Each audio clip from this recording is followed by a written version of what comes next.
হাঁটতে শিখে নিজেকে অনেক বড় ভেবো না। মনে রেখো, কেউ কেউ উঠতেও জানে। যদি তুমি তোমার ব্যর্থতা থেকে শিক্ষা নিতে পারো, তাহলে তোমার ব্যর্থতাই হলো তোমার সফলতা। মিথ্যা বললে হয় পাপ, সত্য বললে শত্রুর আবির্ভাব।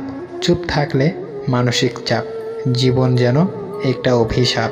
একটা মানুষ তখনই আঘাত করে যখন সে বুঝে যায় আপনি তার প্রতি দুর্বল। যে প্রাচুর্য কুপথে টানে, দারিদ্রতা তার চেয়ে হাজার গুণ উত্তম। বিশ্বাস করো আর নাই করো, এটাই সত্য।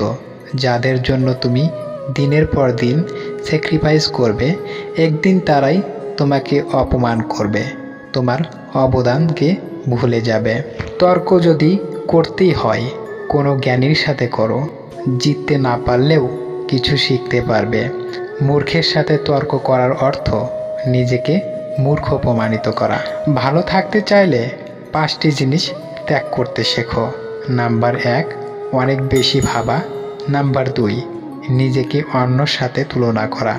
নাম্বার 3, সবাইকে খুশি করা। নাম্বার 4, অন্যর উপর বেশি আশা করা। নাম্বার 5, নিজের অতীত নিয়ে চিন্তা করা। সেই সুখ ত্যাগ করা উচিত যা তুমি অপরকে দুঃখ দিয়ে পেয়েছ, কারণ কাউকে দুঃখ দিয়ে নিজের সুখ ভোগ করার অর্থই হলো ভবিষ্যতে নিজের দুঃখের ক্ষেত্র রচনা করা। সম্পর্কে যে দিলে দুজনেই জিতে যায়, হেরে যায় শুধু সম্পর্কটা। যে ঠকাবে সেও ঠকবে। এবার আসুন অদ্ভুত কিছু লেখা জেনে নেই। চুল কাটার একটা সেলুনের সাইনবোর্ডে অদ্ভুত এক লেখা দেখলাম, আমরা মনের বোঝা হয়তো নয়, কিন্তু মাথার বোঝা অবশ্যই হালকা করি। একটা লাইটের দোকানে একবার দেখেছিলাম, সাইনবোর্ডে লেখা রয়েছে, আপনার বুদ্ধির বাতি জ্বলুক বা নাই জ্বলুক, কিন্তু আমাদের বাল্ব অবশ্যই জ্বলবে। রাস্তার ধারের একটা চায়ের দোকানের সাইনবোর্ডে একটি নজর কাড়ার মতন লেখা ছিল, আমি অতি সাধারণ হতে পারি, কিন্তু আমার চা একেবারে স্পেশাল। একটা ছোট্ট রেস্টুরেন্টে সাইনবোর্ডে লেখা দেখেছিলাম, আমরা গ্যারান্টি দিতে পারি যে এখানে ঘরের মতন খাবার পাবেন, তাই নির্দ্বিধায় ঢুকে পড়ুন। ইলেকট্রনিকের দোকানে দার্শনিকের মতন স্লোগান লেখা ছিল সাইনবোর্ডে, আপনার যদি কোনো ফ্যান না থাকে তো আমাদের কাছ থেকে নিয়ে যান।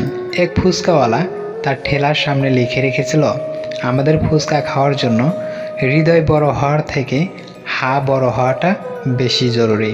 ঘড়ির দোকানই বা কম কিসে।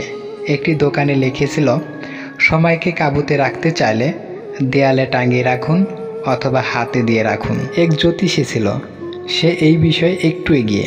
তার সাইনবোর্ডে লেখা ছিল, মাত্র 100 টাকা দিয়ে জীবনের পরবর্তী এপিসোডগুলো দেখে নিন।